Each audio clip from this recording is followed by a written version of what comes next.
Hello, నేనైతే శ్రీనగర్ వెళ్ళాక నా ఫస్ట్ ట్రిప్ అయితే దాల్ లేక్తో స్టార్ట్ చేశాను. సో దాల్ లేక్లో షికారా రైడ్ చాలా బాగుంటుంది. బోట్లో మంచిగా రిలాక్స్ అవుతూ వెళ్ళొచ్చు. సైడ్ అయితే మౌంటైన్స్, వాటర్ మౌంటైన్ వ్యూస్ అన్నీ చాలా బాగుంటుంది.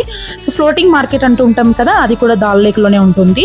మనం అక్కడ వాళ్ళు మాట్లాడుకుంటే అన్నీ ఒక 6-7 ప్లేసెస్ చూపిస్తామంటారు. సో అందులో ఏమేమి ఉంటాయంటే water lily area, next lotus area, next vegetable market and next floating market అలా ఉంటుంది. సో నేను ఇక్కడ ట్రై చేస్తున్నాను ఒక ట్రీని ప్లగ్ చేయడానికి. సో ఫైనల్గా చేశాను. సో ఫ్లోటింగ్ మార్కెట్ అని చెప్పాను కదా, సో ఇలా స్మాల్ బోట్లో మార్కెట్ పెట్టుకొని ఉంటారు. ఇక్కడైతే సాఫ్రన్ టీ ఉంటుంది కదా, అది ట్రై చేస్తున్నాను, బాగుండింది. నెక్స్ట్ వచ్చి కొన్ని జ్యువెలర్స్ కూడా చూపించారు, కానీ నాకేం అంత నచ్చలేదు. ఇక్కడ ఏం చెప్తున్నానంటే మన సైడ్ బనానా లీఫ్ యూస్ చేస్తారు కదా ఫుడ్కి, ఇక్కడ లోటస్ లీఫ్ యూస్ చేస్తా అని చెప్తున్నారు. సో కొంచెం సేపు నేను కూడా బోటింగ్ ట్రై చేశాను. సో మొత్తం అయితే చాలా బాగా ఎంజాయ్ చేశాను. మీరు కూడా ఖచ్చితంగా ట్రై చేయండి. ప్లేస్ మాత్రం చాలా బాగుంది, dal lake. Thanks for watching, by by.